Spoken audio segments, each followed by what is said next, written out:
Welcome to my channel Naidu గారి ఇంటి భోజనం. టుడేస్ రెసిపీ బెండకాయ పులుసు. కావాల్సిన ఇంగ్రీడియంట్స్ చూద్దాము.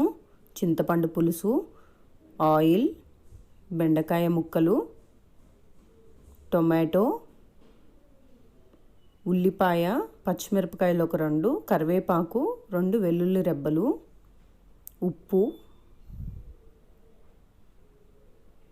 కారం, పసుపు. ఇవి కావాల్సిన ఇంగ్రీడియంట్స్. ముందుగా ఒక బాండీ పెట్టుకొని దాంట్లో ఒక 2 స్పూన్స్ ఆయిల్ వేసుకొని బెండకాయ ముక్కలు వేపుకుంటుంటాను.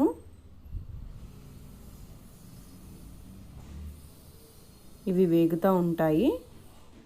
ఈలోపు నేను ఇంకొక గిన్నె పెట్టి దానిలో ఆయిల్ వేసి తాలింపు కోసం ఆవాలు, జీలకర్ర, ఎండుమిరపకాయలు, వెల్లుల్లి రెబ్బలు వేసి వేగనిచ్చి దానిలో కొంచెం పసుపు, ఇంగువ వేసాను. వేసి ఉల్లిపాయ ముక్కలు, పచ్చిమిర్చి ముక్కలు, కరివేపాకు వేసి కొంచెం ఉప్పు వేసి వేపుకున్నాను. ఇది కాస్త వేగింది. ట్రాన్స్పరెంట్ అయితే సరిపోతుంది. ఇలా వేగిన తర్వాత దీనిలో టొమాటో ముక్కలు వేసుకుంటాను.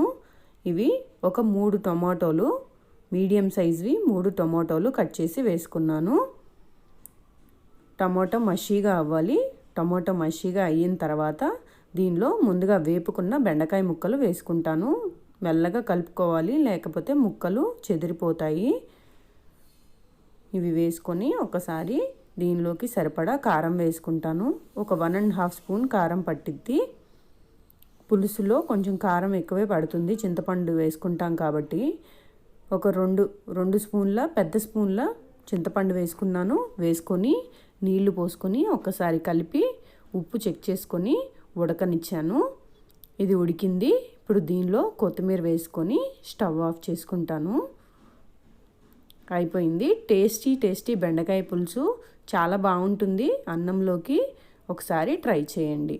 Please do subscribe to my channel, like and share my videos. Thanks for watching my video.